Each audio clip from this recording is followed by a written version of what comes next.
Nobody likes stale breakfast cereal, but what do you do when your brand has gone a bit stale?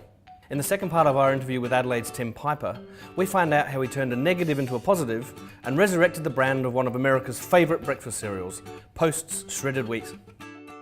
They've been working for over a year on a print ad, and all they had after all the, I guess, millions of dollars of research was a picture of the box and the word Smart Choice. So talk about a broken model. That's a marketing team of 10 or so with a giant advertising agency with probably another team of 15 people working on it, as well as all these research companies, and they come up with Smart Choice and a picture of the box. So they smartly decided they weren't going to run that, but they had 3 months to run something. So they said, they asked me, because they knew what I did with some other brands in Canada, to work on it. And I looked at the box and it had a picture of a spoon on the box and it said spoon-sized cereal. And I just thought, what the hell? Why would you say spoon-sized cereal? And then I looked to the side and it had ingredients. It just said wheat. Wheat, spoon-sized cereal. This is like a product that hasn't changed for 100 years. So this is at the time where the financial crisis had just happened. Obviously there's always an environmental crisis. So the angle I came up with for them was just progress is overrated. So here you have one of the healthiest, products on the shelf because it had all these vitamins and minerals in it, but they weren't added like other cereals are. It just came in the wheat.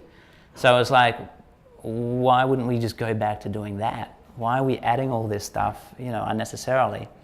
So I worked with a creative team there on this progress is overrated idea, came up with a full-page print ad. So we created a fictitious character to write a complaint in the Wall Street Journal about progress. And then by the time you get to the end of it, it's all about, look, I haven't changed this thing since 1863, and this is how good it is, and this is why, and all that kind of stuff. But it was a comical read.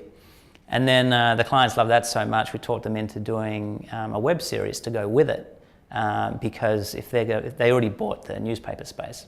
So if you then lead people to a web series, that's a way to sort of create more engagement. And they agreed to it, so I ended up just basically doing a campaign all about a character that submitted articles to the public every now and again about how horrible progress was. And then he created it was the story of a guy who basically tried to make sure his employees did as little as possible. Has progress taken us to a better place?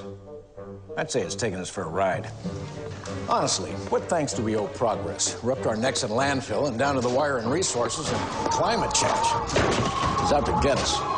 The fact is, civilizations are destroyed by progress. The Romans hit a dead end on their road to ever onward, and no sooner had the pharaohs built those freakish triangles and giant cement cats that they flushed themselves down the Nile. That's why progress plays no role inside post-shredded wheat. Here, we put the no in innovation. Henry Perky created shredded wheat back in 1892. And although many thought that pouring milk over food was foolish, well, today we see numerous artificial, fiber-infused, carb-infused cereals. Post-original shredded wheat, on the other hand, is one simple, honest ingredient which naturally comes with vitamins, minerals, and fiber. There's no add-ons or plug-ins. Ah, heck, we didn't even name it. All we did was make it spoon size. Did we go too far?